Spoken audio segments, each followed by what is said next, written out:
Huge new revelation from Wikileaks this hour has exposed a sweeping surveillance industry which has been developing spyware for government to track and control their citizens. RT was among the very few media outlets given access to the documents prior to their release.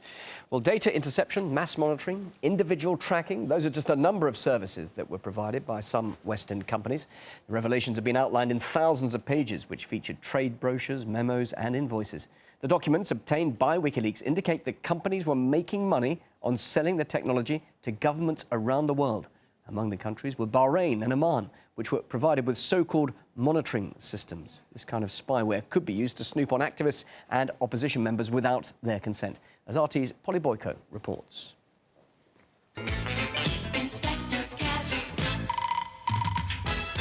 Say goodbye to the days of super sleuths, gadgets and surveillance bugs. To invade a person's privacy, listen into their phone calls and view their internet activity and emails, all you need is spyware.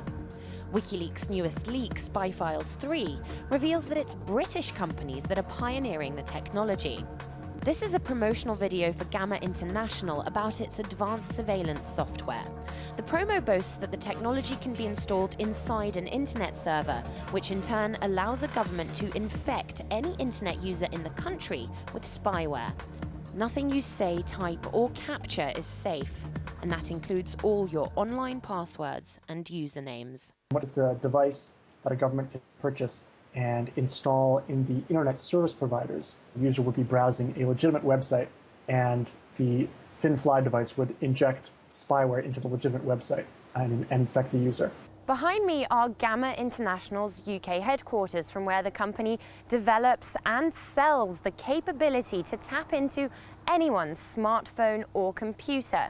Reporters Without Borders have named the company one of the 5 corporate enemies of the internet. The technology is marketed worldwide to law enforcement agencies as a way of identifying and catching serious criminals.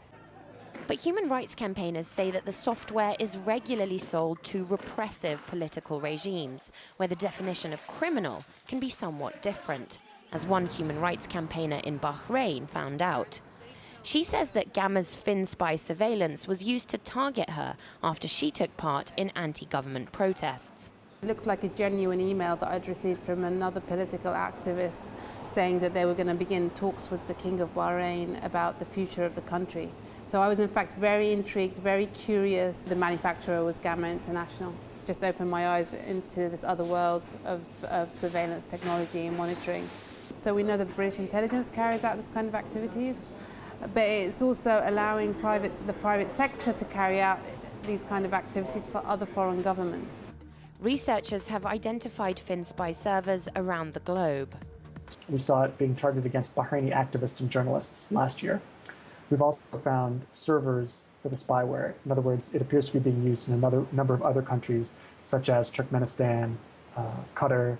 We also found a sample of the spyware, the FinSpy spyware, that appeared to be targeted at activists in Ethiopia. The scary thing, at least from my perspective, is that this technology seems to have proliferated around the world without any sort of debate. It may be the stuff of spy movies, but campaigners say the British government needs to wake up and start regulating whose hands the invasive technology is falling into.